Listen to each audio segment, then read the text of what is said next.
แล้วก็ในส่วนของสถิติในเรื่องของการดื่มแล้วขับนะเจ้าหรือแม้กระทั่งการใช้สิ่งมึนเมาหรือเสพขับในใช้สารเสพติดในปีที่แล้วเนี่ยก็มียอดที่ทาง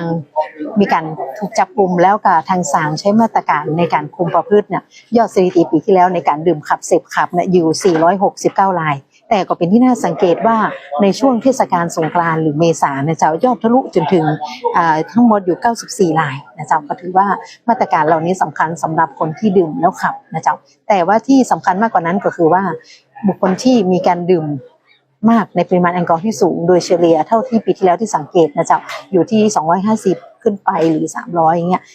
มีกรรมที่ในเรื่องของการตรวจเจอศาลก็จะใช้มาตรการที่เข้มข้นก็คือมาตรการในการใช้โทษกักขังนะเจ้าซึ่งเป็นการกักขังที่เรือนจำจังหวัดลำพูนของเรานั่นแหละปีที่แล้วมียอดกักขังทั้งหมดอยู่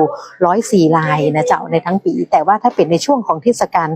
สงกรานต์หรือเดือนเมษาเนี่ยก็จะมียอดทั้งหมดอยู่28รายซึ่งถือว่าสูงเหมือนกันแล้วก็โดยเฉลี่ยเนี่ยมีตั้งแต่5วันจนถึง30วันดูตามปริมาณแอลกอฮอล์ที่ใช้นะเจ้าก็อยากจะประชาสัมพันธ์รณรงค์ให้กับพี่น้องประชาชนรวมทั้งบุคลากรหรือว่าใครทุกภาคส่วนนะจ๊ะว่า